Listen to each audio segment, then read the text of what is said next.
time for the Gore N More podcast. Gonna have a good time. Gonna have a good time. Yeah, we're gonna have a good time. We're going on now. A ball break, walking hand in hand in the moonlight. We'll be the sweet soul there. I swear we'll never part. We're going on now. A ball break, running in the sand, feeling alright. And what's up, everybody? And what the fuck? That's the first time. And what's up, everybody? Welcome to the Gore N More podcast. This is your host with the motherfucking boast, TJ Bowser, the Lady of Browser, and joining me as always, your Dark Lord of Knowledge, Chad Christman. What's up, bitches? And Big Johnny D. What's up, Gorehounds? And the killing machine himself, Bobby Amone. Yep. He's wearing a Michael Myers mask. Yep, just so everyone knows. Yeah. For you audio listeners out there. Listeners at home, I messed up the intro for the first time, and I want to say, I don't know, forever. Oh, I'm here. Yeah. You're good. It's all You're good. good. So, without further ado, and before we get into this week's review, it's time for your slice of life, Big Johnny D. Yeah, buddy. Tell them what you did.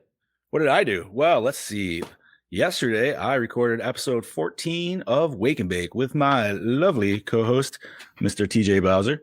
It was a good, fun episode. Go check it out on Project Louder, whether you do it on Facebook or YouTube, or check out the website.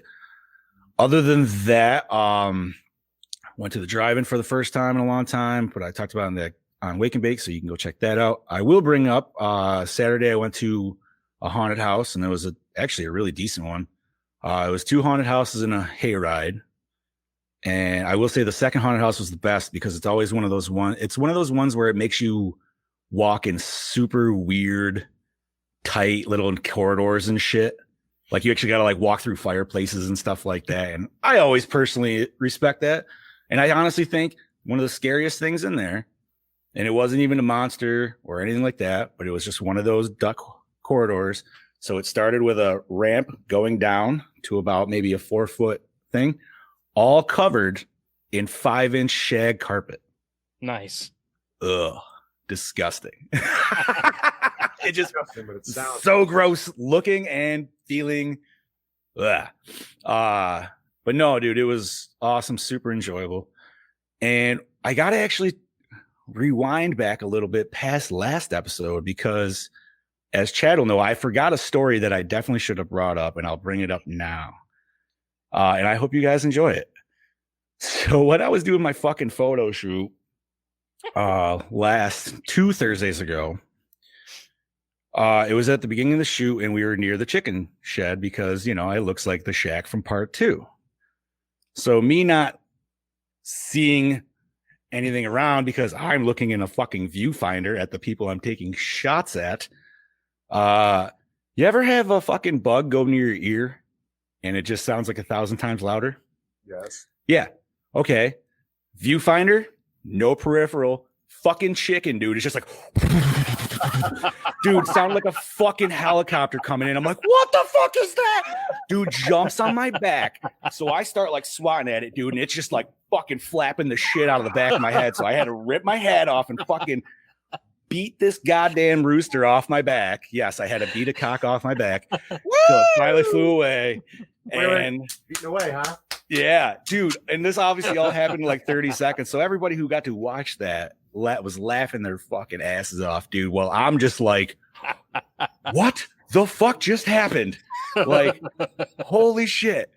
And the whole time the cat was trying to kill the chicken. And honestly, I'm not going to lie. I was kind of fucking rooting for the cat. Yeah, I was. I was like, you know what? Fucking go get it. Dude, it was like straight up like pulling predator shit up in the trees, like looking at this chicken. I'm like, oh, do it. Like, but never happened. But other than that, man, just been enjoying myself. Chad, how have you been, brother? Not bad, man. And I sure as hell don't have any stories to top that chicken attack. That's fantastic. I'm sorry, but I know you were probably waiting for me to bring it up. I was. So yeah, this past week has been kind of quiet. I finally got to have a little bit of a date with the wife. We went out for lunch on Saturday. Nice. We didn't get to do really much because we were kind of under time constraints. Listen, does it really matter as long as there's not kids there? No, Man. no, definitely not. See, other than that, it's been pretty quiet around here. I started playing. I started playing The Last of Us Part 2. Ah, there it is. How is that so far? I'm really enjoying it. I don't care what the haters say. I'm enjoying it. I don't care. Haters gonna hate. Did you just see what she said? No, I'm just laughing at you. I don't care what the haters say. I like it. Fuck it. I'm having fun. Fuck it, I love it. Chicken plus. I like Brody's math equation. That's great. Cock Chad, plus was it pussy worth equals the wait? death. What's that? Was it worth the wait? I'd say so. Okay, fair enough. Did you I mean, pick it up I'm on only- sale?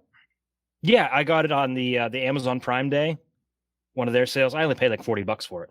Oh, there you Oh, go. nice, Yeah. dude. Yeah, so it's not bad. But let's see. Other than that, not much. Oh, and I went shopping yesterday, and I got this handsome fella right here. What do we get? What do we get? What do we get? Part 4. That is a Part 4 Look NECA at Jason. that. That's the ultimate, right? Yes. Okay. Ooh. That's what I figured. Yeah, I finally found one of those. It's rare to find things like that around here. I usually have to go closer to Pittsburgh. TJ knows. Nah, not me. I see them every Target. Hey, Chad, Living Dead Weekend on November 7th is going to be at the Monroeville Mall. If you want to go with me. I might. I'll just let you know. Small Saturday. date. Yeah. Brew date. Yes, there'll definitely be a Predator Dylan in moment. Like, Dylan, you son of a bitch. You son of a bitch. And then like the epic. Yes. Mm. But a lot Make less sure you muscle. get A lot less muscle. Listen, as long as you get that sweet high five that makes your hands sting for like 5 minutes, man, that's all that matters. But now you make sure you say though, what's the matter? See, I got you pushing too many pencils. That's right. So no, yeah, not much else is new around here. How about you, Bobby? What's new with you, buddy? It was a pretty chill weekend. I was watching the UFC fights and such on Saturday and everything. And then it was pretty much chilling. There wasn't a whole lot going on. I was hanging out with my girlfriend. And then yesterday we were at her family friend's house. And that's it. There wasn't a whole lot going on this weekend. So that's literally it. This weekend was very chill. Like probably the most relaxed I've been in like the past 2 weeks. So yeah, Did we just cut Well, we loose lost Bobby? Bobby. Ah, Bobby, refresh. What? Didn't this happen last week? We literally lost somebody during their slice of life. Was it Bobby again, or was it Chad? I can't even fucking remember. I know you lost me during the behind the scenes. I think it was. Oh, okay. Maybe that's what it was. Maybe that's what I I'm might thinking be. of. By the way, shout out Brody, Scuba, Yep. Sarah. Gentlemen, Sarah. I'm Anybody jealous. else You know listening? what? You get to cuddle with that. I don't. So I don't know if she still even listens. Oh, she is. now I'm here. There we are. Hey, he is. But Where were you at, buddy? it just cut out. But I picked up the shittiest stranger's mask for a Halloween party because I was running out of time, and it is Trick or Treat Studios. Is that pray at night? Is that what that's supposed to be? Yeah, it is. Okay. That's the eyes. They're straight instead of circles. Circle. I'm surprised you didn't make it, dude.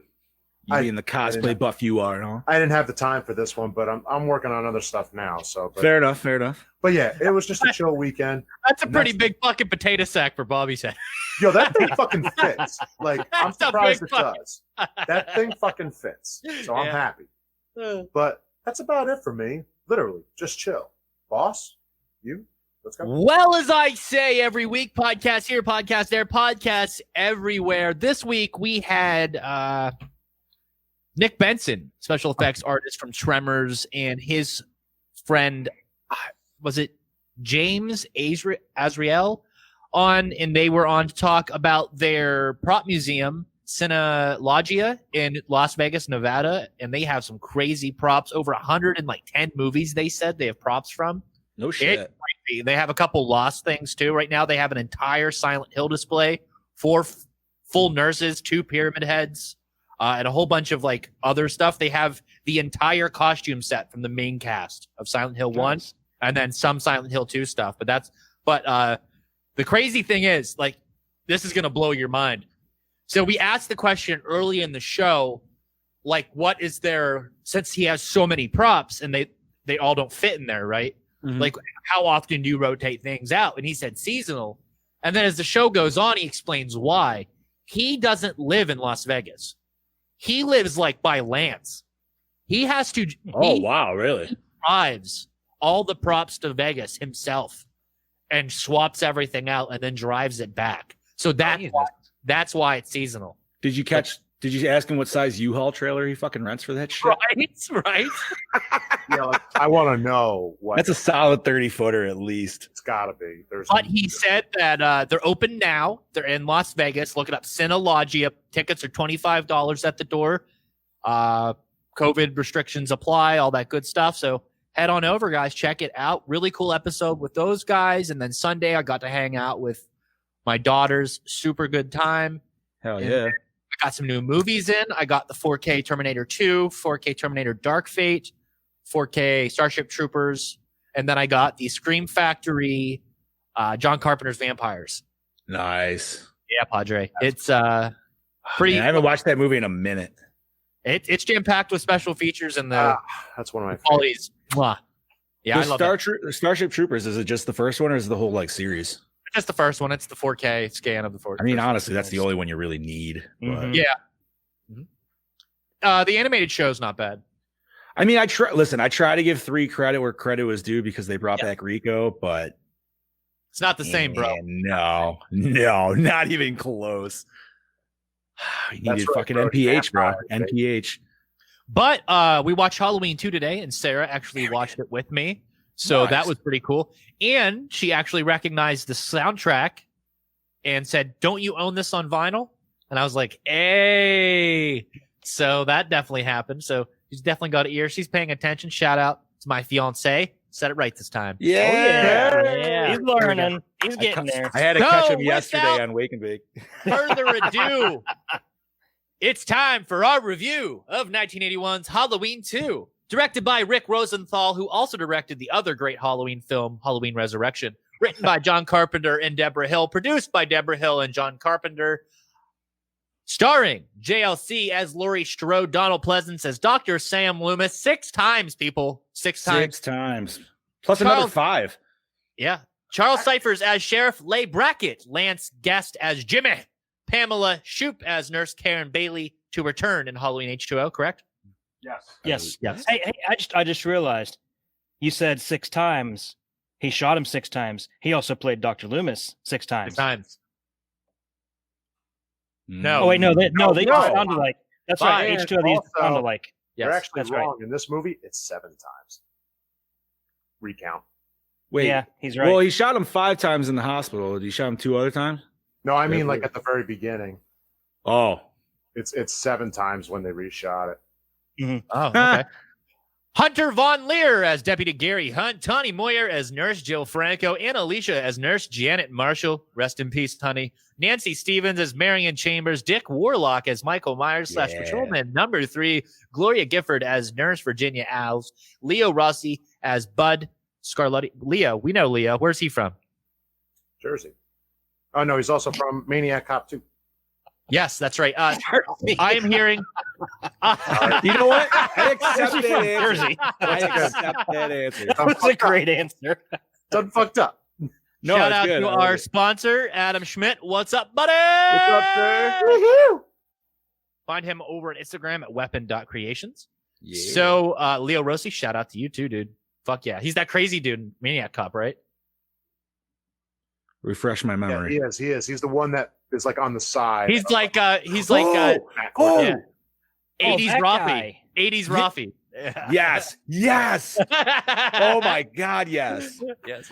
Get ready to see my dick. Yes. Ford Rainey as Dr. Frederick Mixter. Music by John Carpenter and Alan Howarth, who would go on to do the music for a lot of these Halloween sequels. Cinematography by Gunday. Gunday! There we go. Edited by Mark Goldblatt and Skip Skolnick. Skolnick? Distributed by Universal Pictures. Released on October 30th, 1981. Runtime of 92 minutes. Budget 2.5 million. Gross 25.5 Holy million. fuck. That So is it did a about hell of an half increase what the there. first one did, which is pretty good. Yeah, let's roll that beautiful bean footage. This claims to be HD.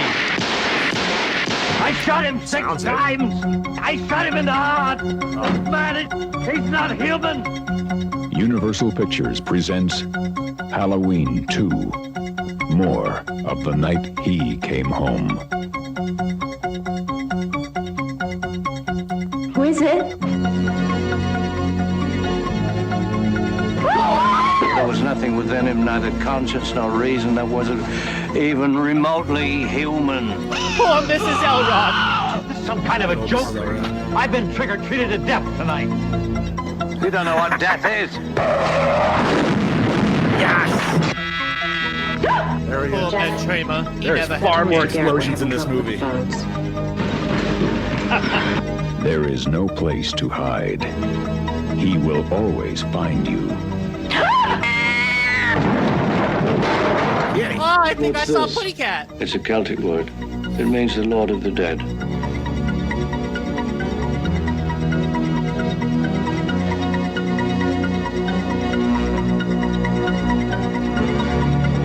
My dad greeted me that way once. He yelled Sam Hain.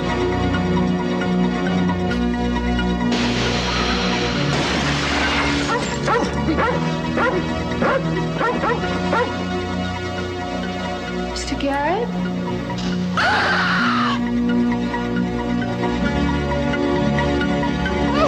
This is a long trailer. I feel like it would have ended by now. They don't need to show all these extra scenes. No, they pretty much made the point. This is a TV commercial. Yeah. Is it? Yes, it is. That makes sense. This Friday night, coming. Halloween 2, More of the Night He Came Home. Tonight on the ABC Sunday Night Movie. Dun, dun, yes. At Ah. 8 p.m. That's just beautiful. We'll give Bobby a second here. He's a little verklempt. So, guys, picking up precisely where its predecessor left off, Halloween 2 follows the same ill-fated characters as they encountered the knife-wielding maniac they left for dead in the first Halloween. It seems the inhuman Michael Myers is still very much alive and out for revenge as he stalks the deserted halls of the Haddonfield Memorial Hospital, where Laurie Strode lays waiting. As he gets closer and closer to his terrified target, Dr. Loomis discovers the chilling mystery behind the crazed psychopath's savage actions. The body count continues as the film rises to a thrilling climax.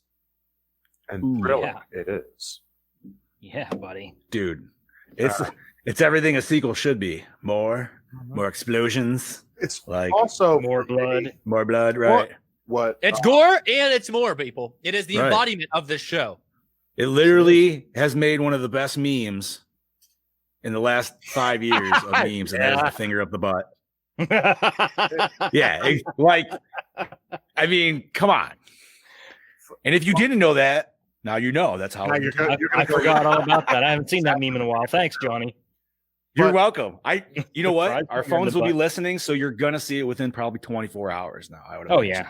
yeah. Yeah. All right. all things aside, like this to me is the sequel of.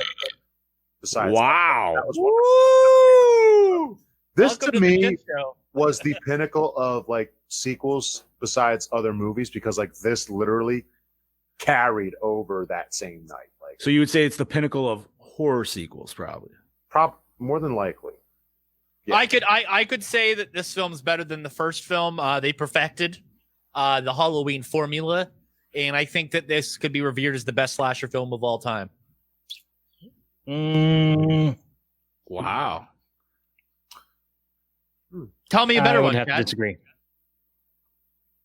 A better slasher movie or a better sequel? Better slasher film. Oh, I was gonna say. I was thinking Pieces. I love that. Pieces was pretty good. I would put Pieces above this. Is there any reason why I would love be this hearing movie, but- myself? Any Is- reason? Is everybody making sure that I'm not coming through your computer for some reason? No, you're Hello. I hear you. See, I'll turn my headset. Hello, down a hello, little hello, bit hello. loud. I- My deaf ass. I say I'm Yeah, you might be hitting it from my headset, but that's all I can. Is that any better, sir? I think we should be okay, unless it's picking up through Chad's life alert. I think we're okay. Nothing here. No. Hey, man, I'm right behind. I'm not that far behind Chad, man. So it's like my Speaking of life alerts, my mom needs one. She fell and hurt her ankle today. Oh, damn.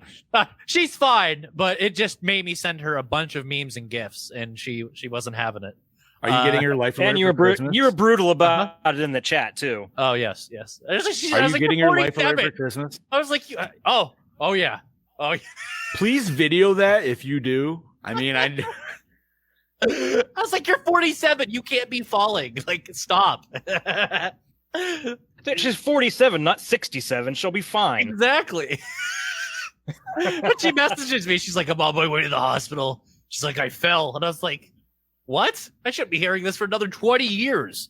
Like, I think my first question would be like, how?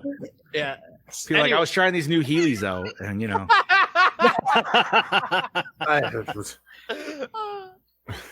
oh, fuck. So, before we continue of this review, let's call Doppelganger Kangabanger. Okay. Oh yeah. I know he's got notes. Sexy Aussie voice. My Doppelganger Kangabanger from down under, brother Kane. What's up, brother? Not much, mate. I just fucking woke up, to be honest. Oh, okay. How are you and the motherfucking crew? Pretty fucking wonderful. Good. Great. Thank you for asking. Movie, and I can't wait to hear. We're kicking names and taking ass. Yeah. And I can't wait to hear your thoughts on Halloween 2.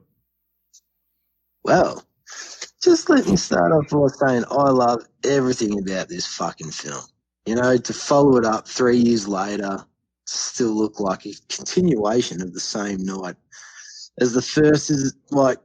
I think they did an outstanding job.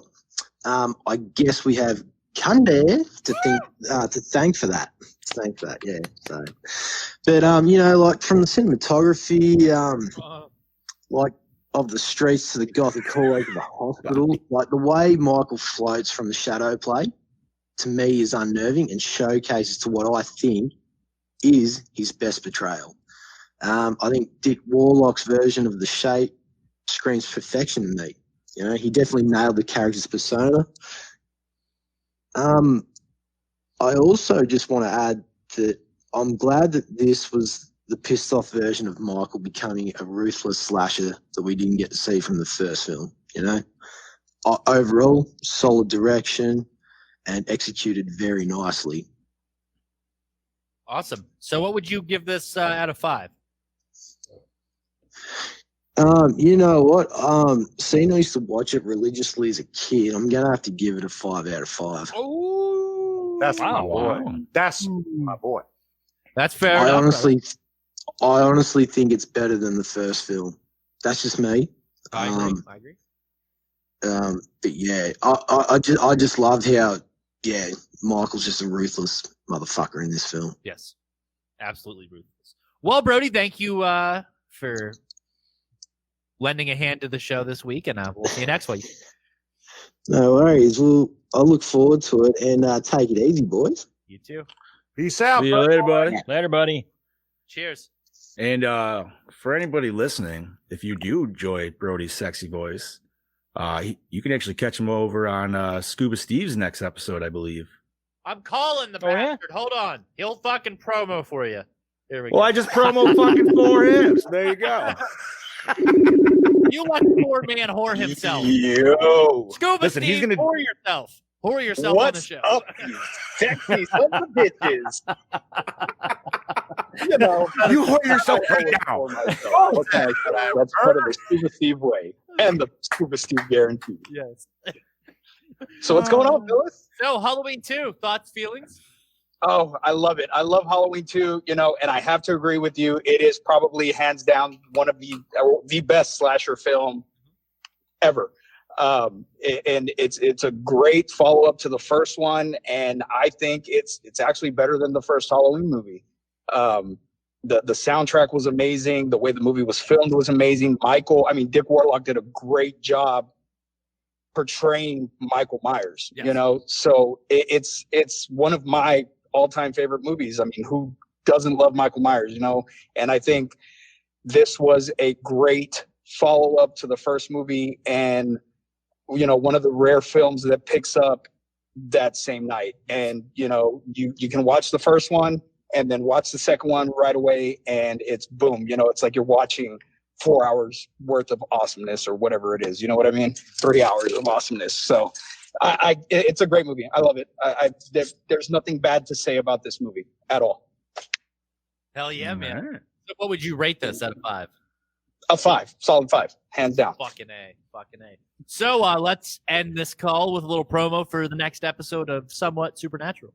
All right. So next episode of Somewhat Supernatural in 2 weeks. We're going to have Brody, and we will be discussing all things Australia, anything supernatural in Australia.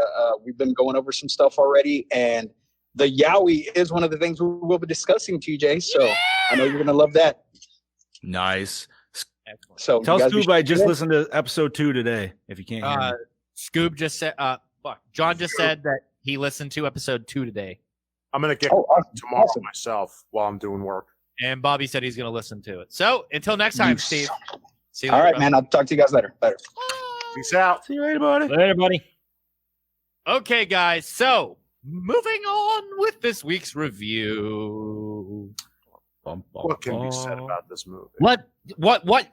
I mean, what? Continuing with what everyone else said, I love this movie. Like, I can't even remember the first time I saw it. When's the first time you saw it, Chad? Let's see. I was about, just say about 8 or 9 years old. It was on just regular broadcast TV because, we didn't have cable where I lived and we never rented it. So I saw it on regular broadcast TV, and it actually scared the crap out of me. Yeah. So I'd say it was very effective. And, I've been a Michael Myers fan ever since. I actually saw this one before I saw the first one. So really, 2 was my first. Yeah. Nice. Yeah, I can't remember how I was a teen when I watched this because I saw the first one when I was a kid, but never got around to watching the second one until I started getting more into horror and stuff. So I remember the first Halloween movie I watched was 6. Really? Yeah. Starting right at the ass. My brother had them on VHS, so I just picked one. But the first time I saw 2, was it? I bought a DVD. It was from, I don't remember where I got it from, but it had Universal. No, it had an odd cover on it. Like I've never seen that DVD cover since. But is it the cover where does it have Loomis on the cover of it? It has Loomis, Laurie, and Michael. Yeah, I had that. That's what I had, and I'm like, okay. But I remember the first time I saw this, I was like, this is fucking creepy looking. Like this really gets into the atmosphere. From that day forward, literally, probably for a couple of years, I could say every day, I literally don't have to watch this movie everything. From the moment Mr. Sandman starts to the moment it ends, Mr. Sandman. I could give you the credits if you wanted it. That's pretty bad. That's pretty bad. Fuck you, Brody. Fuck you. Wait, what do you say? Is he trying to get me triggered? Yes.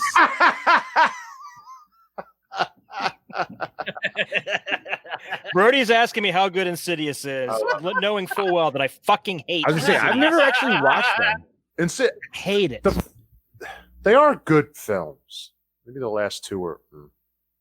You say they are or they aren't? No, they are.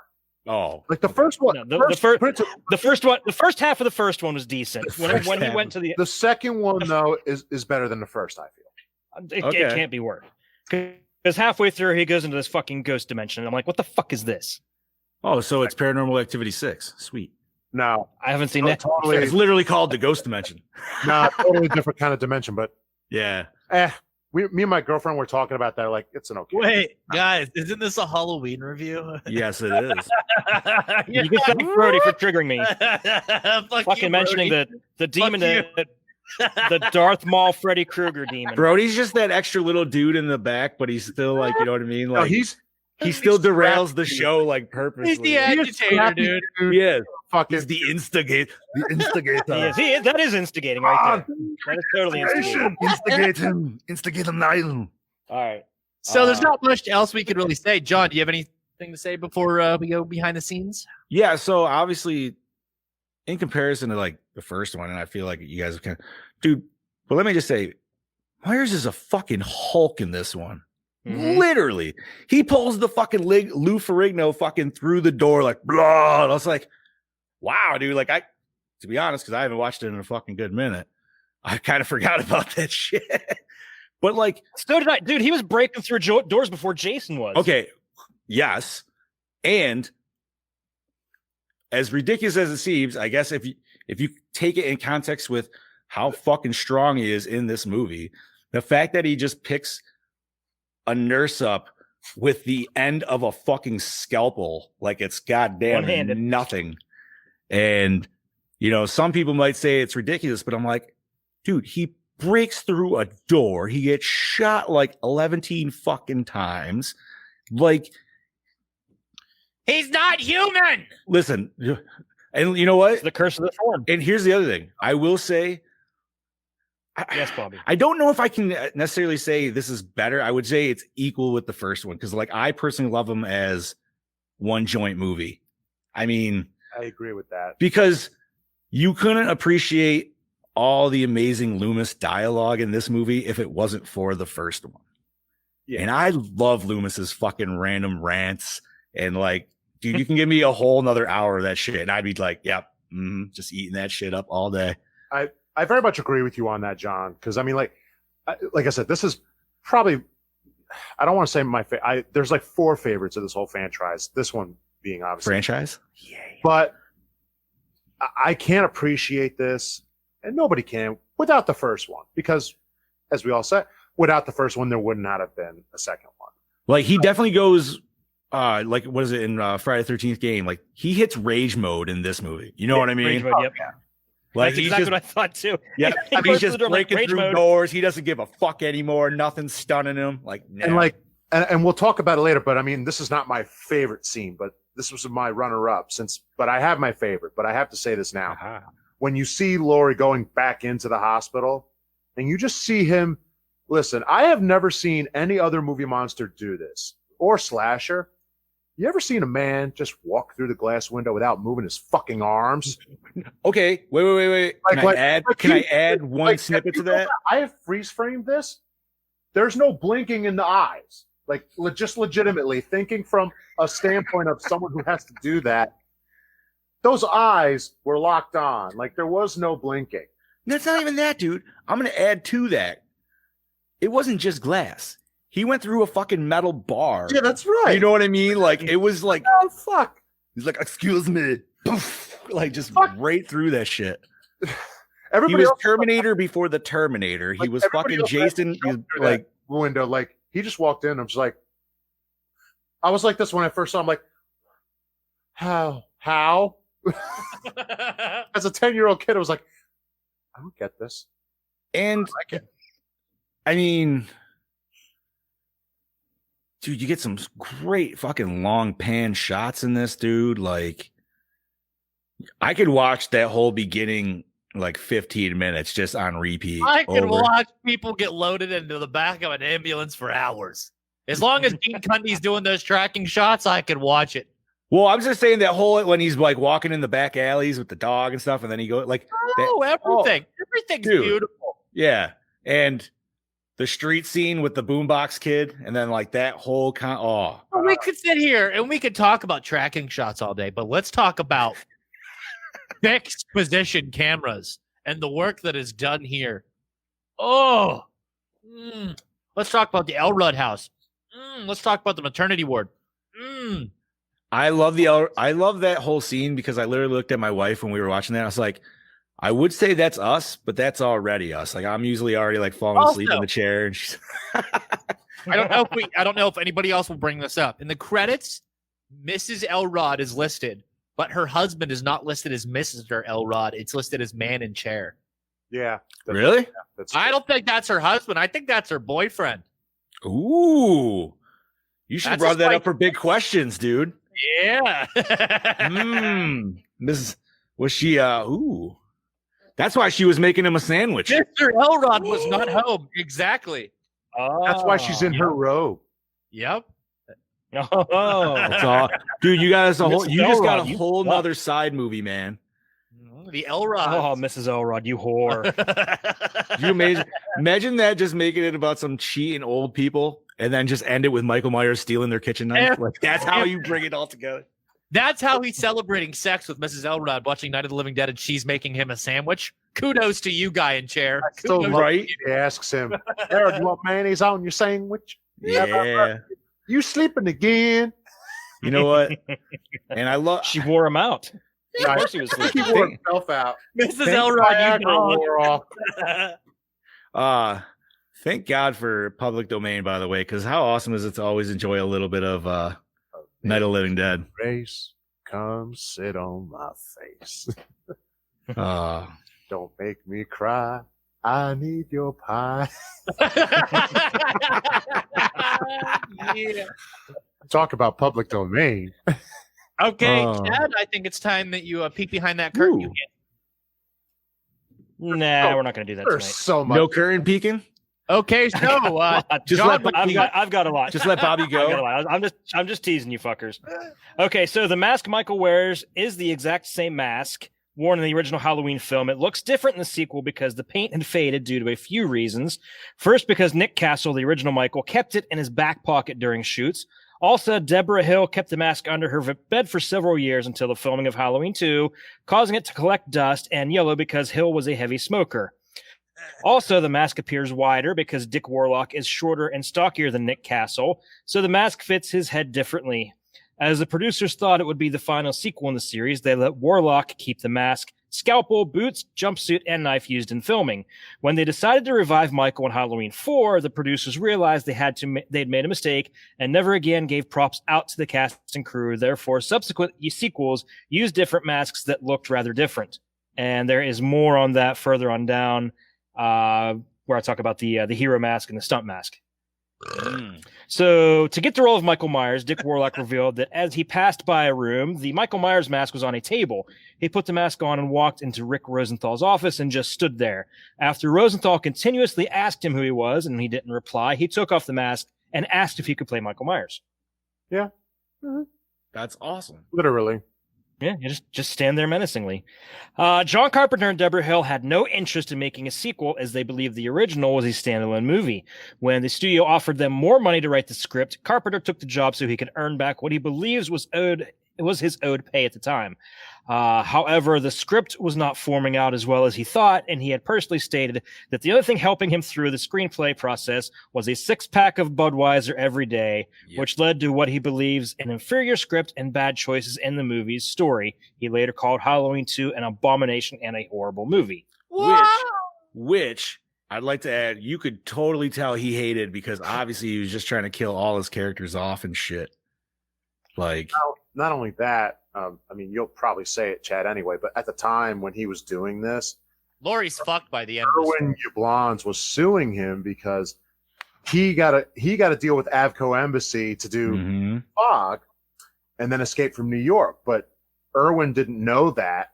He said, "Oh, okay, do Escape from New York, then come do Halloween 2." Yeah, no. Then they went and did those two, and then it's like, well, I'm suing you both. Now you have to do this. So think about it. Yeah, he wanted the money back he thought he was owed, but he also had no choice. I watched that on the Halloween 2 special features there, and the dude said like it was his own buddy that he told on the plane. He's like, "Yo, we got Carpenter do the Fog and Halloween 2." He didn't even mention Escape from New York, actually. Escape from New York, which is actually kind of sweet. But yeah, then this dude just literally stole it out from underneath him, and then that's where the lawsuit fucking came from. It's like, wow, man, fuck that shit. So 81 was a double-edged sword year for Carpenter. Right. Oh, by the way, they even made the whole John Carpenter writing Halloween 2 into a Budweiser commercial. Yes. What was that like last year? Was it only last year? No, last year, maybe the year before. I think it was 2 years ago. I do remember that. That was awesome. Where was I? Producer, writer John Carpenter didn't like Rick Rosenthal's first version of the film, believing it to be as scary as an episode of Quincy M.E. A re-edit was done, but Carpenter still found it too tame, so he took over the editing process and sped up the action. He also shot a few gory scenes that were added into the film despite Rosenthal's objections. This annoyed Rosenthal because he wanted the sequel to emulate the way the original avoided explicit violence and gore in favor of well-crafted suspense and terror. In fact, Carpenter had intended for Halloween 2 to do just that, but the success of the new wave of slasher films in 79 and 80 made him afraid that a film that was scary and R-rated but lacked bloodshed and nudity would do poorly at the box office, leading to the extra graphic material inclusions. He later said he thought Rosenthal didn't have a feeling for what was going on with the film, and of course Rosenthal went on to direct Halloween Resurrection, the best film of the entire series. Exactly. You better watch. Trick or treat, motherfucker. Dude, we have Rosenthal to thank for that. Dude, that you can argue with me, but that has some of the best atmosphere of all the Halloween movies. I'll give you that. I Yeah. won't give you best out of the series. You're pushing your luck. That Myers house is fucking tastefully done. That is mwah. I liked how it was a hybrid of like an actual theatrical film and like a found Yeah, footage type that film, was too. interesting. Like I did like that. The only thing, It's not as bad as people think it is. If you No. Ryan, really you're fine. but the only thing It's still better than anything Rob Zombie did. listen. Yep. Bingo. There's one thing I hate about that movie. It's so minuscule. Being a cosplayer, are you ready? Is that black fucking makeup under his eyes? Because you're never supposed to see that. Never. And you see it clearly. Now I'm done. I don't think I ever noticed. Oh, Well, now I feel And like I've I seen have to Slaughter. watch it just to see if I notice Yeah, that. yeah, I know, right? This is the only Halloween film to show the morning after the 31st. Every other movie ends on Halloween night. Mm-hmm. Ah. I mean, it is the full continuation, but yes. The sequel, though not as successful at the box office as the original, still grossed more money than other 1981 horror movies, such as The Howling, Friday the 13th Part 2, and The Final Conflict. This movie did about half of what the original did at the time. Mm-hmm. Which is still pretty good. Yeah, but it still made like insane bank. Mm-hmm. Compare Jaws to Jaws 2. It's like they did. Jaws 2 did 70, and Jaws 2 is extremely underrated. oh yeah, it is. Yeah, it's still not a bad movie, except for that one shot of the shark. I hate that shot. I feel like we've discussed this. We have. That's why I'm not Okay. bringing it up any further. This film is set immediately after the first Halloween. Since Jamie Lee Curtis had begun to wear a much shorter hairstyle in the 80s, she had to wear a wig that matched her original hairstyle for the film. Yeah, and you could tell too. Mm-hmm. The voice of Alice's friend heard over the telephone is the voice of Nancy Loomis, who played Annie in Halloween and appears in Halloween 2 as the corpse of Annie. No shit. Yeah. Nice. One common criticism, I actually wrote this down. One common criticism is that the hospital is too conveniently dead, even for a night shift, for Michael to be able to walk around unnoticed and kill the hospital staff. Rick Rosenthal said he based this off a personal experience he had with his wife, where they once attended a hospital late at night and it was completely deserted, save for a few doctors and nurses and the patients. Additionally, early dialogue in the script refers to as Haddonfield Clinic, not a fully staffed hospital. Ah. Now that you say that, I do wonder. And they refer to it as a clinic once in the film. Yeah, They do. I do wonder how he would have maneuvered if there was more people. I wonder how tense that would really be. That would have been interesting. Yeah. Think about it. He couldn't roam the halls like that. So how's he getting around? Like, I don't know, man. I feel like that's just Michael's thing, though. Like he'd still be able to do it. Yeah. It's Halloween. People wouldn't really bat an eyelash at it. He's the shape, man. He would just like hide in shadows and shit, dude. Like, I mean, Rick Rosenthal again in Halloween Resurrection takes us back to a hospital, but a mental hospital. Yeah. And he roams the halls once again. it's true. So also, and I'm sure, which obviously you enjoy, is literally a pure continuation of H2O. Mm-hmm. So Yeah. Which I think this film just fuels my reasoning more to why I think that H2O is a better successor to the franchise than H18. Agreed. I think once you see how Laurie is and portrayed in this film, she's really beaten down. I think that seeing Laurie kind of like move to California, start a new life is a lot more realistic to me than seeing this fucking whacked out nut job living in the woods with all these weapons. I think that that's a lot. I like, H2O. Yeah, I don't really fully understand their reasoning behind Laurie's whole PTSD to that extreme level when she didn't really suffer through a whole lot, it seems. Well, if you look at, for H18, technically, yeah, she actually didn't suffer a lot. 5 people died, not 16. Had you included the first 2, then I could understand. So I do totally get that aspect. If you watch Halloween 1, Halloween 2, and Halloween H2O and say, there, that's it. That's a pretty good storyline, and that gives you closure. That's a good trilogy. That's the sister trilogy. With, and I think that's with the first 20 minutes of Resurrection. No, we don't even talk about that. No. You could even end with it ends with there. her cutting his head off and that being the end of her struggle. Yeah, I could live with that. Yeah. And wasn't that always questionable though whether that was actually him or not? No, it was only questioned whenever they announced Resurrection.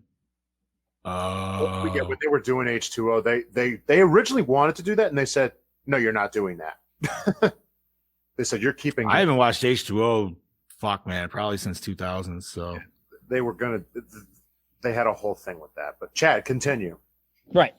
Halloween 2 was originally written to take place in a high-rise apartment building. Later in script meetings, however, the setting was changed to a Haddonfield hospital. Dick Warlock is the shortest Michael Myers in the entire series, and in fact, he wore lifts in order to appear taller. Yeah, I was gonna say he seemed pretty tall in it, but lifts. Listen, he's tiny. He's a tiny man. Yeah, he's 5'9". He's like 5'8". First of all, you aren't allowed to call anybody tiny because everybody's tiny compared to you, dude. I'm tiny compared to you. No, but seriously, when I say tiny, yeah, he's tiny. He had to wear lifts in the shoes, and those boots are 3 inches heels. So he had a double thing going. That's hot. So he had 6-inch high heels on, is pretty much what you're saying? Pretty much. 6-inch high heel boots. That's why his ass looks so fucking killer. Mm-hmm. Figure it out. Pun intended. Chadwick! A novelization of the film was published in 1981. I actually have it in a drawer sitting right over there. Yeah. Which one? It was written by horror sci-fi writer Dennis Etchison under the pseudonym Jack Martin and became a bestseller. The start of each of the chapters in the book were lined with captioned black and white stills from the movie. Until 2018, this is one of only 2 Halloween films released by Universal Studios. After the massive success of the first film, Universal picked up the sequel. When Halloween 3 didn't fare so well, Universal gave the rights to Trancas International, an affiliate of Universal's who produced the films until 1989. Then in 1996, the rights were sold to Miramax. They went through several studio changes during the whole course of the but the franchise stuck around. Interestingly, several of the scenes and lines in the film were taken by John Carpenter from the novelization of the original Halloween, written by Curtis Richards and published in 1979. The most obvious references are the neighbor appearing from a house near the Doyle residence and speaking to Loomis. Their exchange is almost identical and includes the line, "You don't know what death is," from Loomis. Loomis going outside after shooting Michael to view his body. And Loomis also says his gun heightens my sense of security, a line said to Deputy Hunt in the movie. Yep. That's at the Myers house. Woo! Dude, Loomis was fucking, he was just a little trigger happy in this movie. Yes, he was. You bang! Carpenter. Right? Every year, too. Okay, so Lance Guest, who played Jimmy, was relatively unknown when he made this movie. Went on to star with Dan O'Herlihy, who plays Cochrane in Halloween 3. They starred in a movie called The Last Starfighter in 1984, which was directed by Nick Castle. Nick Castle. I always forget he did that movie. Nice little, what do they call that? 8 degrees of Kevin Bacon, or was 6 degrees of sex? Yeah. He's more than just a pretty shape. He is. I see what you did there. Like Bobby. Oh! The alternate television version of the film has been known to be called the producer's cut. It does have a few more stalking scenes too, which are actually pretty cool. Surprised it actually has more scenes being on TV, but there's one shot in that TV series where it's literally so quick. You just see Michael walking across the hall, opening a door, and he slams it shut. Why couldn't we keep that? So they were like, we just don't need that Scooby-Doo scene. We're good. But yeah.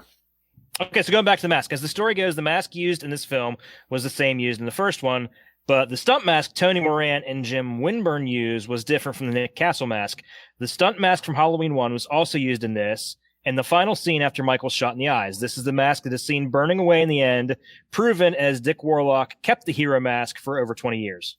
Woo. Now it's So the one you see burning is the stunt mask from the first one. All right. mask, unfortunately though, but peacefully rotting away slowly but surely.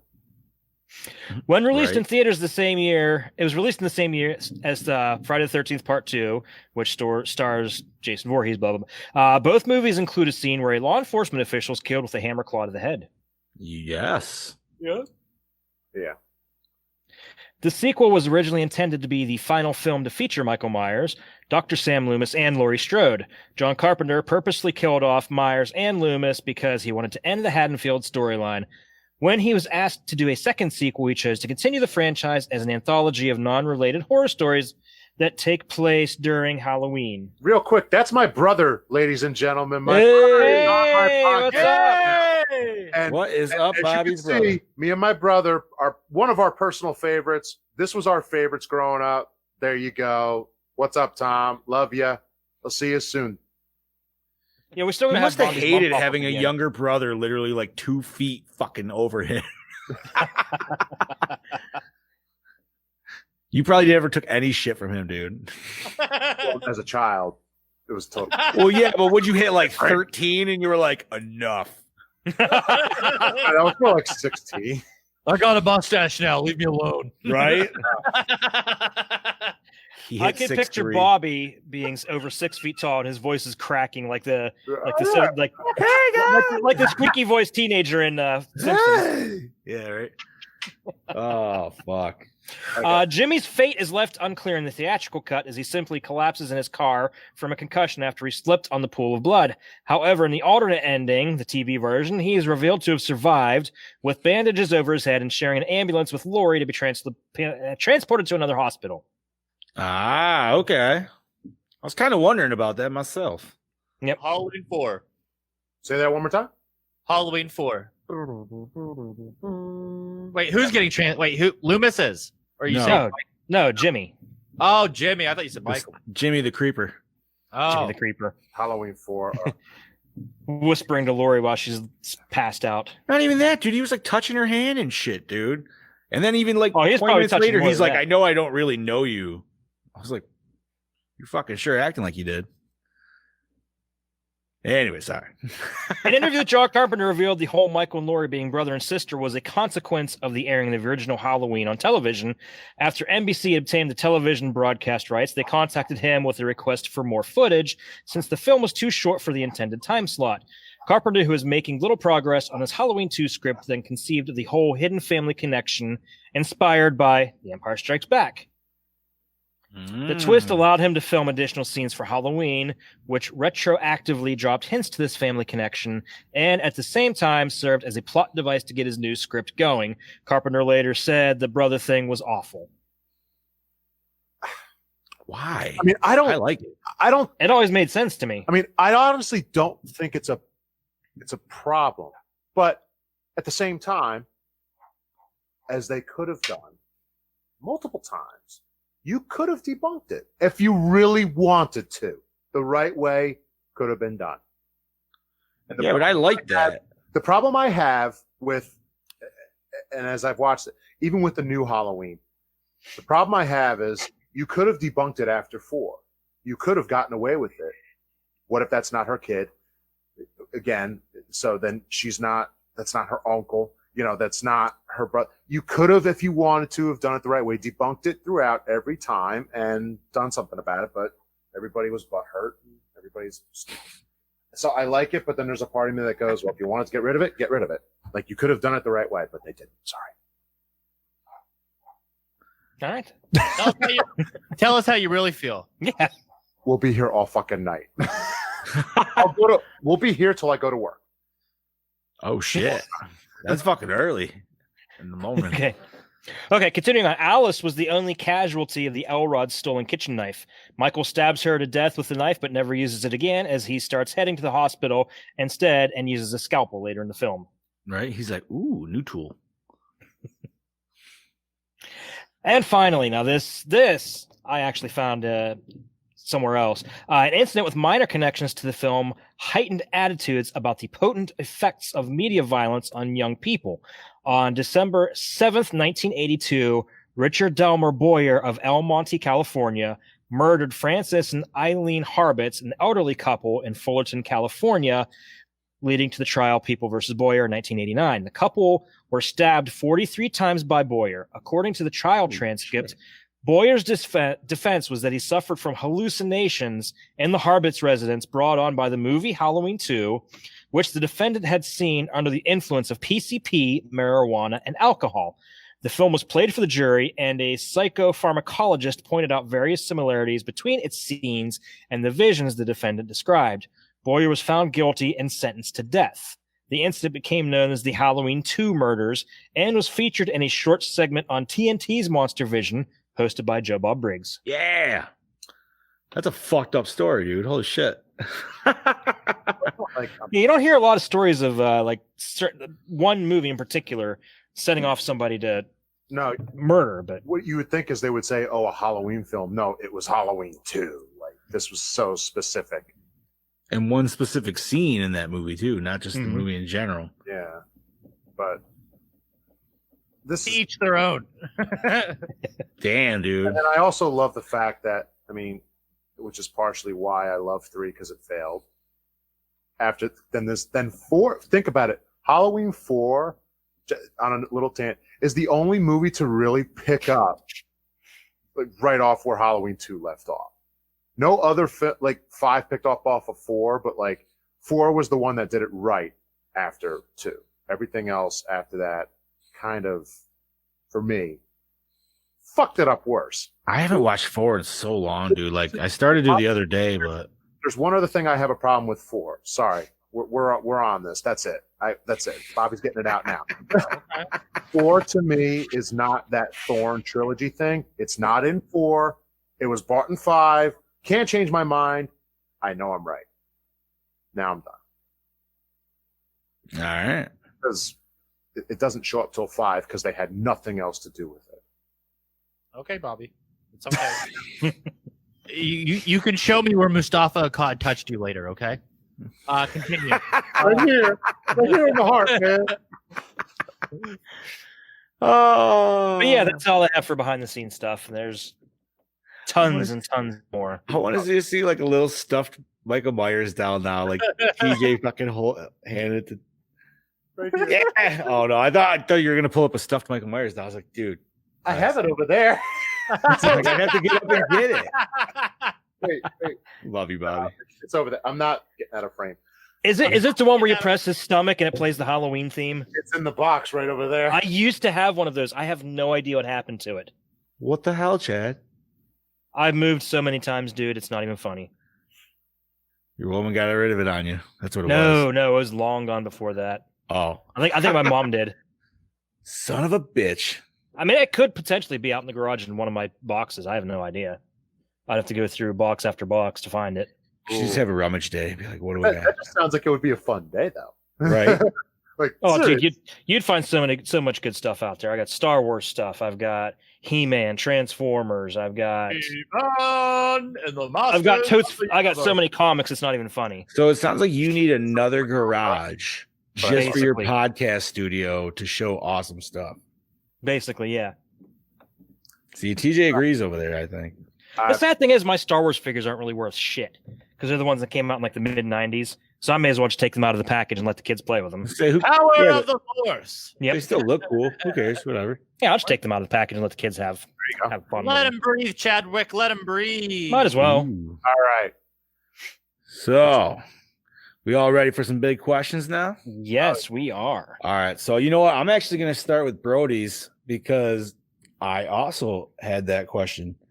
So, Brody was curious about the kid in the hospital bleeding out of the mouth. Mm-hmm. I didn't know it was a razor blade. Was it mentioned, or is he just guessing on that? Oh no, you see it. It shows the razor blade. It does. Yeah, when you're looking, you could see the. Yeah, right when she's taking him into the hospital, she pulls the. So okay, cloth so away. my question. I feel like I already know the answer to it, but what would be your guess of what happened, gentlemen? Oh, the old razor blade in the apple had to be. Yep. Yeah, that's Absolutely.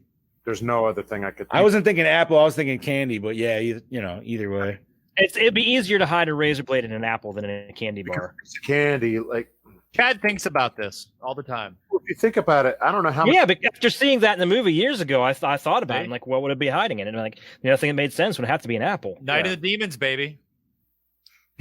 That was several razor blades. Yes.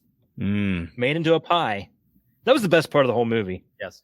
That was pretty Linnea crazy. Quigley dash shot's pretty nice. In the beginning there. Yeah. It's always And then solid. the weird. I don't know, man. Anything that starts like where the nipples start eating, dude. I mean, you sold me there. So You know, man, that reminds me. I was looking over my list of movies for the next year, and I'm thinking, I got to find another Linnea Quigley movie. Yep. We need to see her tits again next year. We've seen her a couple times. Did you think It's tradition. Did you think of a theme yet? I was thinking of going with Stephen King, but I think I might just go. I may just pick completely random movies. The only reason I was thinking of going with the Stephen King theme was just so we could watch Maximum Overdrive. I I knew mean, what you just pick that game. You could just pick that movie. Exactly. I still got to get you 4 movies. We can watch some. And I really want to review that movie just so we can. I just want to hear everybody's reaction. If we to that do insane Maximum trailer. Overdrive, we should do Trucks as well. Oh God, Trucks. Oh, that's a fun movie. It was like a TV remake of it, Johnny. Oh, okay. It's more accurate to the story. Gotcha. All right, so razor blade and the candy, we get there.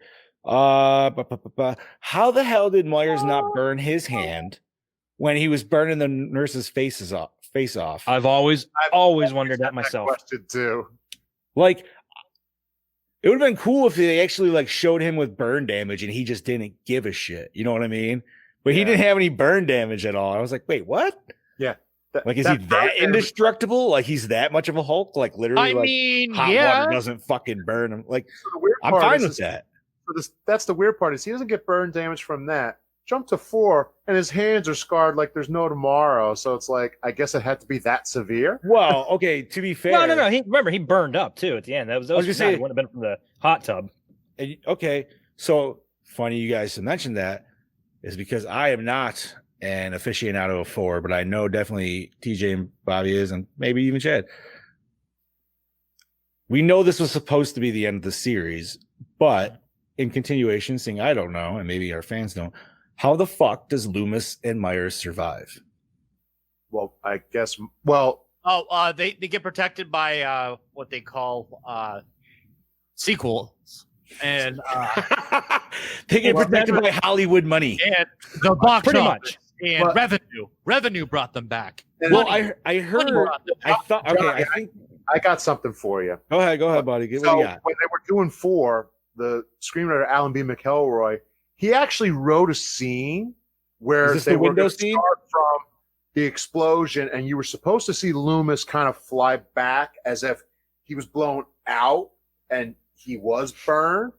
So that's how you were supposed to know Loomis was supposed to be alive. There wasn't supposed to be an indication for Michael, other than he was in a coma. Well, that know was what? about they cut it for that. I mean, Michaels is obviously indestructible, so that's fine. But I just wanted to know how the fuck Loomis would survive that, potentially going into a sequel, unless they literally are just like, okay, that didn't happen. Like, everything happened except for that part. No, You know what I they mean? wanted to do that scene, but there wasn't time to shoot it. So then they obviously brought him back with the burn marks. I was going to say, because Loomis has burn marks on his one side, right?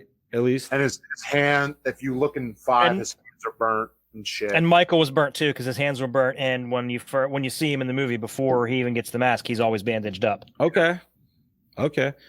And I got 2 more. This is so. What are you guys' thoughts on how the Myers died? What? Was that the Myers? His parents? Oh. Was it like a weird Spider-Man thing where it's just like, nah, they're dead? And then you could write some crazy backstory, or it was like, Why not? I don't know. Maybe drunk driving. Who knows? I mean, that was just kind of a 1-sentence thing, which, I mean, granted, you don't need like tons of backstory on it. They were just like, up, and they died. It's like, oh shit. Plot device. That's all it is. Right. Okay. And the last one, because you guys are the aficionado, and you know what? Maybe this is even mostly for Bobby, because he said he didn't have to watch it and he knows this movie in his sleep. So This is kind of a weird one too. What is the product placement during the scene where he took the knife? Oh, Was it Coca-Cola? yeah. Bam! Chad got that shit. I thought so. It was the glass bottles of Coke. Well, Yep. that movie had Coke all over it. Oh, I know. But that was the first shot of it, and it was a beautiful. You know, it was Maximum a beautiful Overdrive shot of Coke, dude. Like, you know, Maximum Overdrive also has Coke all over it, but a different kind. yeah, it does. But that was the director's. That was the director's. He was coked out of his mind. Okay, Yes, now that fucking was. Little I- Forrest bump between shots, you know? Right? He's like, wait, that shot wasn't good enough. Hold on. All right, let's try it again. Okay, now I have a question for you guys. Shoot it. Night of the Living Dead was the first movie they were watching. Yes. Yeah. What was the second movie? Which scene? Oh, Wasn't evil. In Dead, in the hospital. it's in the not a waiting living room. dead. Nope. The The thing second from another movie? world? No. The thing would have been from the first one. I know. The thing was the first film, then Night of the Living Dead. Wait. Are you mean when Bud's in that one room? It doesn't actually show it. It just says the movie was starting. The movie that was starting. It sounds like Night of the Living Dead because that's that soundtrack. It was Dementia. Ah! Wow. I would have nope. I would have not. See, known Johnny, that I one. thought for sure you would have been like, that'd be a good question. Yeah, I don't know. This one I was just. I'm surprised. I should have caught that, but I was trying to think of like super weird random ones that you would hopefully not be able to answer. I think they were saying like coming up next, Dementia. Oh well, that was a good question though. Thank you. Anybody else? We good? Or are we on to our main breakdown? Break it down. Oh, Bobby's thinking. Bobby's thinking. Look at that beautiful face just in thought. I wish he's got something. He's got something. For the audio listeners out there, he's just it's a nice chiseled chin. He's actually licking his chops. All right. This might be more like a continuity question. So when they reshot that opening with Michael falling off the balcony, what did you notice as he went over the side? What did you notice? He's walking up a ramp. There you go. You could clearly see it. Yep. Because they did it 5 times before that, and every time he did it, he landed on his face. Really? They couldn't have that. Obviously. No shit. Yep, I noticed. I even noticed that the first time I saw it. Yeah, I did too. I'm like, why the fuck is he up so? Oh. So, boys, let's get on with these questions for this week, okay? Let's do it up. Yeah. What format? Okay, question. Oh, go ahead. What format did you watch it, and what was the quality like? Well, I actually have it on DVD. It was the good old Universal double pack of 2 and 3. Okay. Nice. So I would say probably 720 is best because it's just I don't know. It's like a mid 2000s DVD. So, but I watched it on the 4K TV, so I watched it as clean as I could on the PS4. So, Robert, it's pretty good. I have the Scream Factory Blu-ray discs of all the Halloween. So the 2-pack, the whole collection, the whole set? The large one, yeah, the Blu-ray one, yeah, with everything. Okay. I just saw TJ's nipples perk up through his blazer. Listen, like, I yes. bought that the day it came out, and I didn't pay high price for it. TJ does have the Halloween set, but not the original full set with the producer's cut and everything. You got the second, but it's still a nice set. I watched it actually on. I rented it on Prime, so I got it in full 1080p. Nice HD. Nice. Like Chad said, it's release box set, and it was on sale too, so it was only $2 for a rental. I paid $50 for my box set, And the big one was $150 at the time it came out. but like Chad said, I don't get Halloween 6 producer cut, so that's. But you can buy that by itself. Yeah, I bought. I got that for $7. Yeah, I think that's about what I paid for it at FYE. Nice. So I guess I watched it in 1080p, and then it was it looked pretty good. Sarah said it was a pretty clean copy. I mean, Shout Factory does a really good job on their scans, so The reason I had to rent the HD version, I do have the Universal DVD. I just really wanted to see those tits in high def. Yeah, That's fine. That's a legitimate reason. legit. That's legit. That's worth $2, dude. I mean, Absolutely. So, douche of the movie. I'm gonna say Jimmy because he's creepy. yes. He's just touching on girls that are fucking knocked out. Actually, yeah. Like, Lori, are you sleeping? Because I'm into that. quick extra question. When she was knocked out with her eyes open, was she faking it or was she really like fucked No, up? it was a side effect of her medication. So she just kind of happened to come out of it in that 2 seconds that like she was gone. Yeah. She must have, yeah. Because I was just like, was she faking it the whole time? And like, it was an actual allergic all reaction. right, I just wanted to make sure if that was legit or not. So You know what it could have been? The tetanus shot they gave her. maybe Could have been. Because he asked her, "Do you have when's the last time you got your tetanus shot?" And then he hit her. Yeah, the nurse said she just had an allergic reaction to medication. She didn't say specifically what. Douche of the movie. Also, I would like to say, I wonder if the injection scenes are some of the additional shots because they're separate from the normal ones, and I wonder if those were added for gore effect because it adds cringe factor. just because it's random. Like we could just shoot any arm getting an injection. Probably. It looks like a lot Could of be. insert shots are actually like the death scenes, like the weapon hitting the people. I think that if you take that out, that would be the aforementioned cut that Chad was referencing. And then also Bobby mentioned the producer's cut or the TV cut where Michael's walking. That also could be attributed to that other cut that Chad was talking about. That's more like a TV show. That's not scary or anything. So, I mean, they're probably within the cut that we see that there is a version that Chad was talking about that we could probably. Bobby, you should have the television cut as an extra on that set. Not only is it as an extra, it's its own separate DVD. Oh, really? Yeah, that's So cool. like you can literally watch theatrical cut, take out that DVD, go watch the television cut. Because even the scene where Ben Tramer dies, the dialogue is a little different too.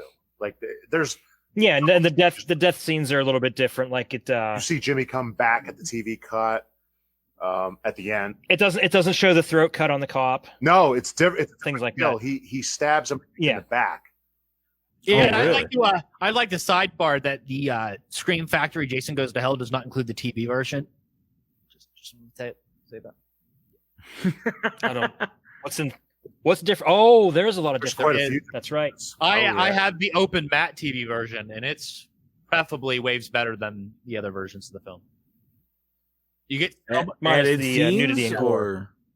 you get so Yes. much more character building, like so much more. Yeah, you do.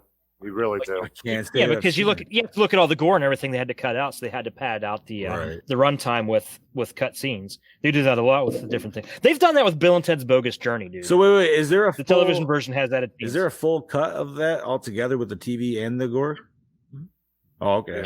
I have the open matte version of it, which would be the version they use to transfer onto VHS and Betamax. Ah, Open matte is allowed for TV transfer, I believe. all right. Learn something new every day. That version, that's the one with the time code clock at the bottom of the screen, right? This one does not have it because it's made for this. Yes, it's okay. it's framed oddly. What if you saw it on a Okay, that's probably yes. They probably framed it that way to get rid of the time code Yes, then, yes. to hide it. Okay, I got it's you. not 3/4. It's something unique. It's interesting. It's cool. It's cool. So back to where we were. Everyone agrees that Jimmy's the douche. You know who I'm actually going to say? Okay. And Okay. you might not agree with me. A little bit of Loomis. Okay. I can see that. No, that's fine. Well, I can see that. Like as much as I love him, technically, in a weird technical sense, even though he did not let Michael get out, had he in the first movie said to the cop, "Okay, can you alert these fucking people that he's here so we can just catch him?" It might not have went down the same way we all know and love. Wait. Yeah, a Why quick would he phone even call. have to A do quick that? phone though? call would have changed the movie. Want them to do that? Yeah, but they already knew though. Yes. No. Him. But they wanted to. The cops wanted to let the TV stations, radio stations know. Oh, okay, that's what you meant. I thought you meant. I was gonna say I was like the Smith Crew people. Knew. That's why in 4, it's like yeah, can you let these people know, please? We're not doing this again. Yeah, but Loomis had a good reason to not do that. Yeah, you didn't want to cause mass panic. Yeah, he said you do that, they're going to see him in every street corner. They're going to see him in every house. But for me, so I'm going to give him douche of the movie for that. Even for this. So, yeah. Oh, and Ben Tramer probably didn't feel anything that happened because, according to his friend's description, he was fucked up. He was drunk. He was drunk as shit, yeah. And he, see, now there's another reason. I mean, that was pretty instantaneous anyways. Like, Could you imagine? You know what? Fan film idea. That night, I just want 5 minutes. Like him leaving the party and him walking home and him being like, oh, fuck. And then he's like, you hear Loomis? It's like, hey, there he is. And he's like, oh, fuck. He turns around. He's like, oh, the guy's coming at me. And it just ends when he gets hit by the car. And like, there, Ben Tramer. The night he didn't come home. There it is, buddy. There it is. Oh, wow. Halloween 3 tagline. There you go. Sold. Write that shit off to Universal right now. Yeah. That's good. You just got yourself the tagline alone sold me. beautiful. Yeah, that was. Oh shit! All right, we're gonna end it right there, everybody. Yeah. Favorite kill, boy. Favorite kill, boys. Oh, you know what? I'm gonna have to go with the air syringe. I don't know why. It's weird and I like it. That was the only scene Sarah didn't watch at. That's a cringy kill. It's just weird because it's like almost like he's really fucking with him at that point. You know what I mean? I don't know. Something with me. Not that he hasn't, but like it's not just anything with stab. The fact that he's just like, see what this does. Okay, so I want to say that honorable mention for me is the chick at the beginning who gets the Elrod knife right in the sternum and gets the blood squirt up on the mask. That's fucking sick as hell. And then, but favorite kill, scalpel lift is fucking just way too cool. Janet never deserved that. Not Janet. That's not Janet. What's her name? Finger in the butt. Finger in the butt. What's her name? Alexander. Yeah. Yeah. Janet didn't deserve it either. Just so you know. Was Janet titties? Janet's the young girl. Yeah. The one that found the doctor. Yes. Oh. Yeah, she was the one. Okay. Yeah. Okay. Scalpel Yeah. for me as well, but my second one with the runner-up would actually probably have to be the original kill of the Marshal. Fucking Like A. The throat slash. The TV version, not the throat cut, because it's just because he gets into a tussle with Michael, and then Michael says, "Ah, fuck you, I'm done with you." That's awesome, though. I think I got to go with the hot tub kill. Yeah, that's pretty fucking gnarly. Because he was just fucking toying with her. He drowned. He'd hold her head under, then hold it up. Not only put her back that, under, then pull up again. but he was, he was getting a little fucking finger nibble love going on there. She's just sucking on some dirty old fingers. Yeah, that was. My wife goes, "How Yeah, does that was she something not else. realize he has sleeves on all of a sudden? Like the guy was naked before." And I was like, maybe she thought he put a coat on to warm up. I don't fuck it. I was like, who gives a shit? I don't know why, but I kept wanting to call that guy Axel from Friday the 13th Part 4. He should have been. He I don't know why. I don't know why. Because it was the same type of dude. Kinda. But he's not as bad as Axel. Axel was trying to get No. laid in a morgue. You know. Yeah, so. Axel was Axel was just gross. So yeah, No. I'd have to say those. Best scene, boys. Oh, Wait, God. Chad, you answered kill, right? Yeah, the hot tub. Okay. So best scene. Mm, Can my favorite shots be my best scenes? that's kind of how I feel. Okay, so that interior Elrod house from the TV's point of view, looking back at Michael, and then maternity ward when you see Michael walk back the hallway after leaving the baby corridor. You see Janet is talking, not Janet, the other girl is talking to the black nurse, and then in the background you see Michael dart from the hallway and then go back. Yes. I think that those out of focus shots are so haunting and so perfectly like planned that you just know that they're on storyboard somewhere and you're just like, they're so tasty. Like, oh God, it's beautiful. I just cinematography wise, those two shots in particular always stand out for me in this film. Exactly, mostly due to that guy. I guess since this is Go to T Public and get. Well, I mentioned Working on new commercials. They will be recorded tomorrow, and they're going to be funny as shit. Nice. In the meantime, go to T Public and get yourself a Dean Cundy shirt. Cundy. Man, favorites. I think I'm gonna have to go with the two I mentioned before, dude. The long pan shots. I just love that shit. Like, and honestly, I love the beginning one, but I think my favorite one is the one in the street on Halloween night with the kid with the boombox, and just that nice long street pan. Everybody's just completely oblivious. By the way, the kid with the boombox is Dick Warlock's son. Is it? Yep. That's awesome. So that means his dad really probably like hit him hard. that was his one son, and I think one of the kids asking about Ben Tramer was his other son. Okay. Yeah, you're right. But no, I like how it just ended on the sign for the hospital. You know what I mean? It was just that one shot alone. Dude, there's so many good ones, but all right, shot wise, because there's no way I'm picking a favorite scene. Shot or scene, you go either one, right? There's no way. I'm sorry. So shot wise, I mentioned it before with Michael coming through the door. That's one of them. My other favorite shot is wait, which door? The glass door. I was gonna say because he comes to the wood door too. Through that door, like there's no effort. He made it effortless, literally. That, and then my other favorite one is probably the end stalk. Him chasing Laurie and Loomis. Okay. I'll go with that for the scene. I agree, especially from the part where from the boiler room till basically the very end. And if you see me looking down, it's because I found the TV version of the kills. So I'm just like recapping. It's like, this is what I do. Because I'm watching the sheriff die right now. So would you say from like when she's outside and like he starts chasing her to the inside, like from that point on? Yeah. Okay. I think that was my favorite shot, was the camera following Laurie across the parking lot. Right. It was such a long run, and he was just like slow walk and still and just like small shot of him coming around the corner, and boom, his face is red. I would have to say honorable mention for scene is the whole cop in the hospital after Loomis keeps telling him to not fuck with Michael. Don't touch him. Will you get away from him? Like, it's okay. He's not breathing. Yeah, right. What did I say?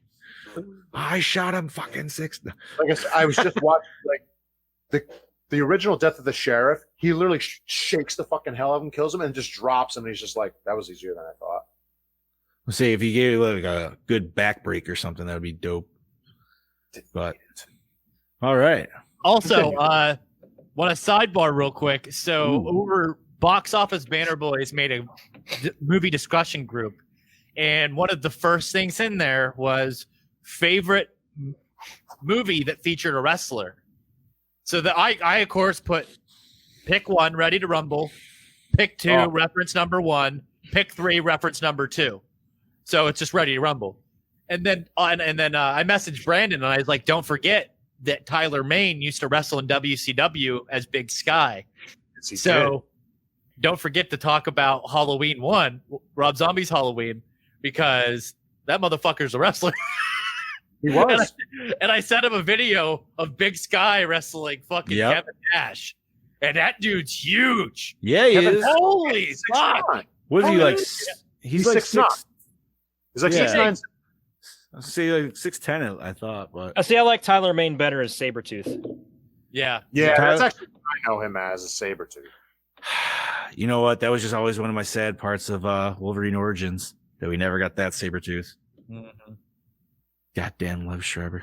Anyway. Yeah, Heather Die, Santa Slay, absolutely, because Goldberg's awesome. Oh, good pick. Favorite What's the what is it? Is it Space Commando? What's the one with Hogan? Where is it from? Fucking Suburban Commando. Suburban Commando. Yeah.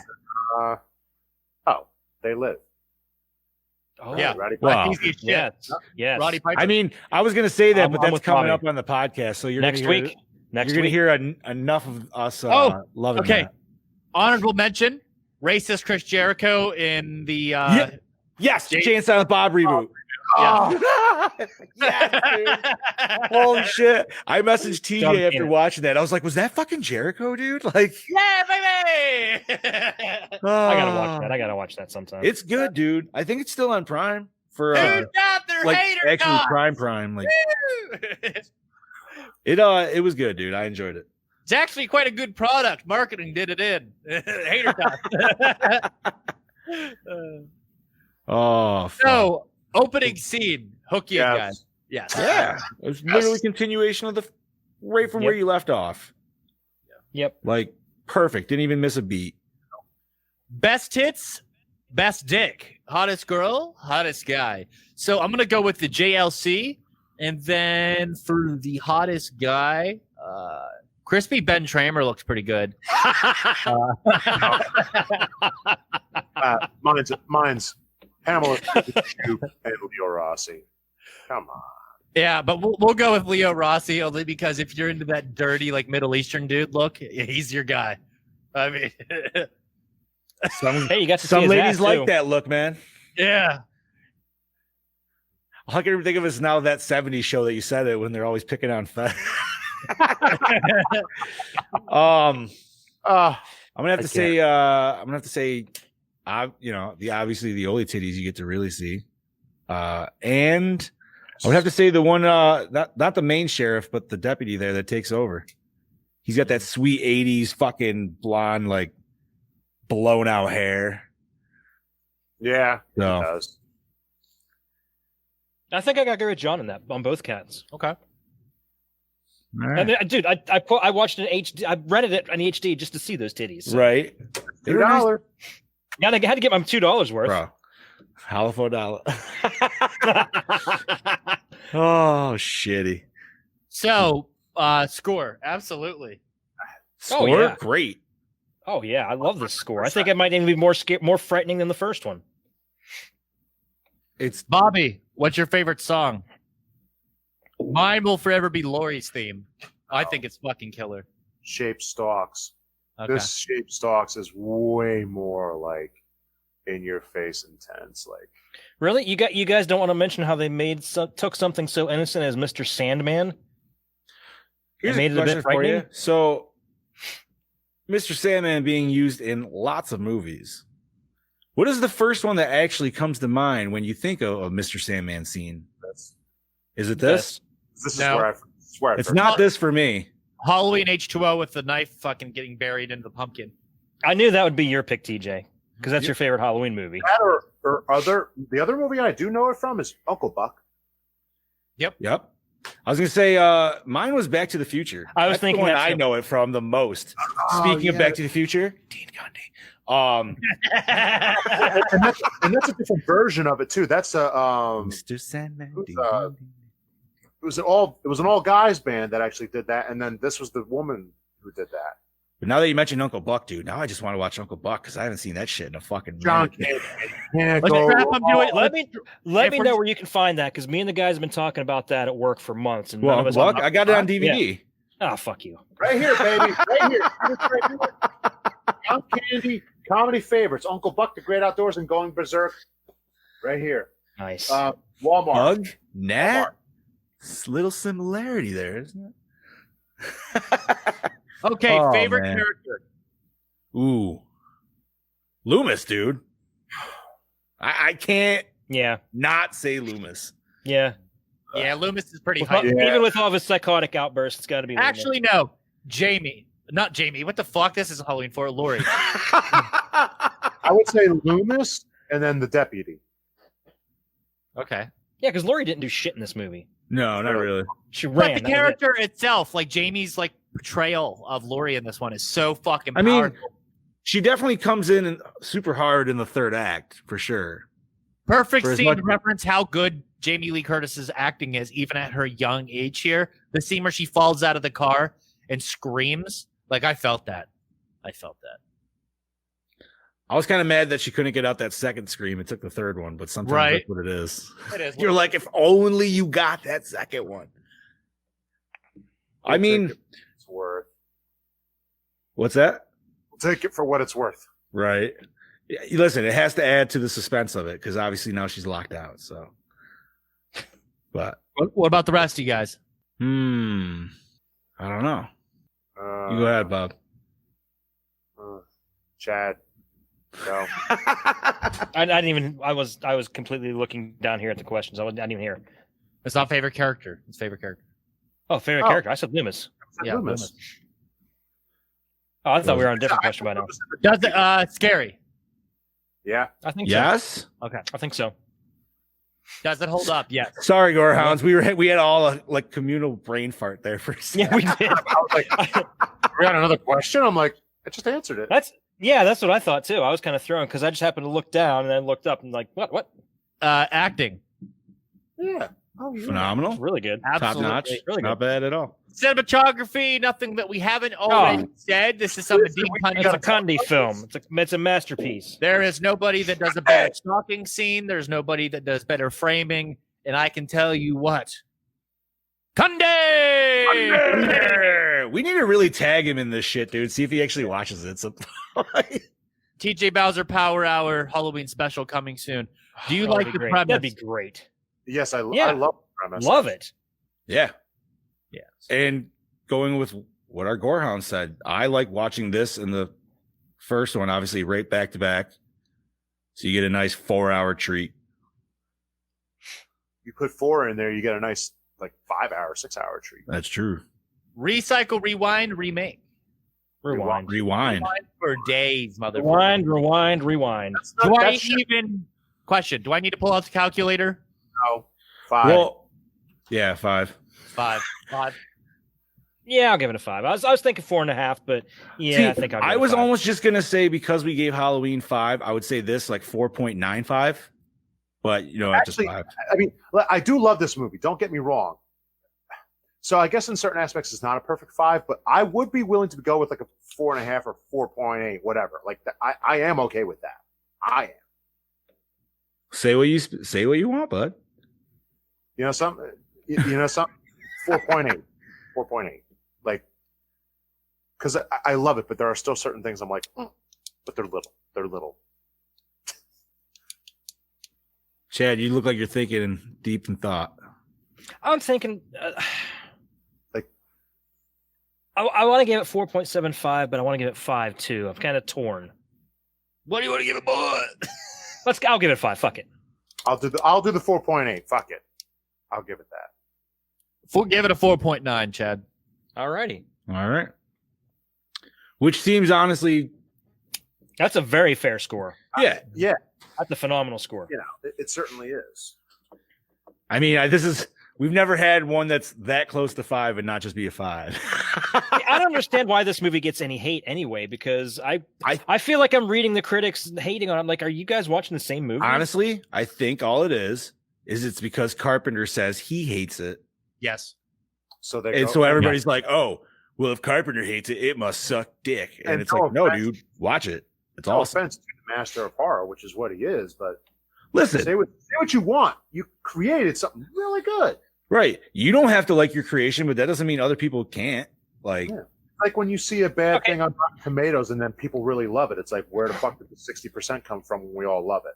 Guys, what's next episode? Oh, bro. Our next episode is They Live. Right. Just in time for Election Day. Hey, baby. Who's wearing the leather jacket and the sunglasses? Leather jacket. Leather jacket. I got leather jacket. No, I got sunglasses and I got a flannel. Sunglasses. Oh, flannel. That's what it is. Flannel. That's Flannel, baby. Glasses don't matter. I got flannel too. Yeah. You got to have the red flannel and the black sunglasses. I got Unfortunately, I do not have the sweet mane that Rodney Piper had, Rodney Piper I had. think but- Rodney Rodney Piper. Piper. I did. always Rodney think of him like Piper. wrestling. I don't know why I said Roddy Piper. My bad. Rowdy Piper. Rowdy Rodney. Dude, I haven't watched that movie in so long, and I am just so excited for that fight scene in the alleyway. That is. Let's not mention, let's not forget to mention his best film, which is Hell Comes to Frogtown. Yes, that is. Hell that is- Comes to Frogtown. Yes, that is a terrific film. That's a film. Was that an 80s movie? It's Roddy Piper killing frog people. What year? Yeah. Chad. Is this late 80s? Like around the same time? I think. Hold on. Let me Google it real quick. No, you're fine.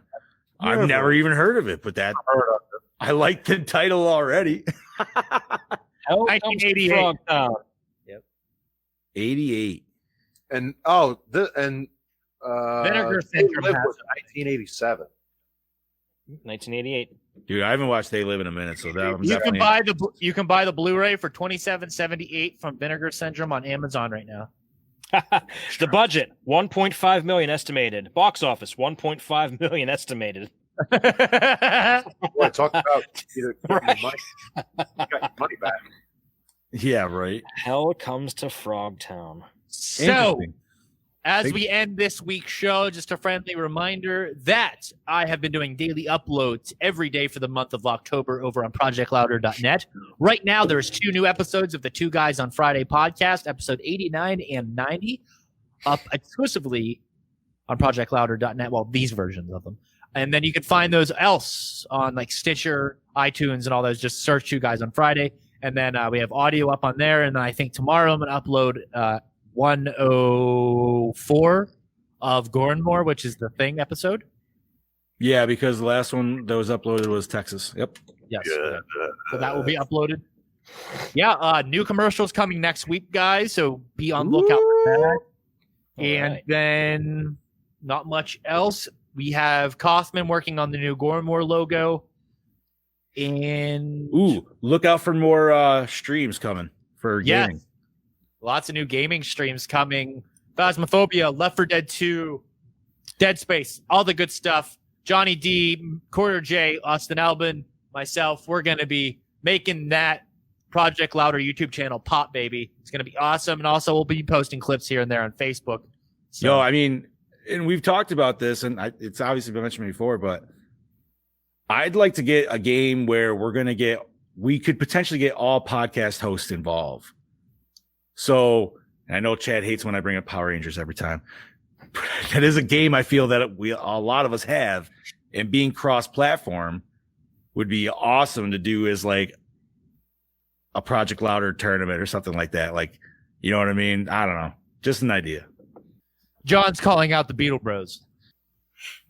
Listen, dude. I mean, I was playing the other day and I was a little rusty, but I feel like, I'm back to where I need to be. Well, guys, I think that's it for this episode of the Gore N More podcast. This is your host with the motherfucking most, TJ Bowser, the Lady Arouser, signing off. This is your Dark Lord of Knowledge, Chad Christman, saying, Happy Halloween, fuckers. Ooh. This is Big Johnny D saying, see you later, Gorehounds. This is your killing machine, Bobby and Moan, saying,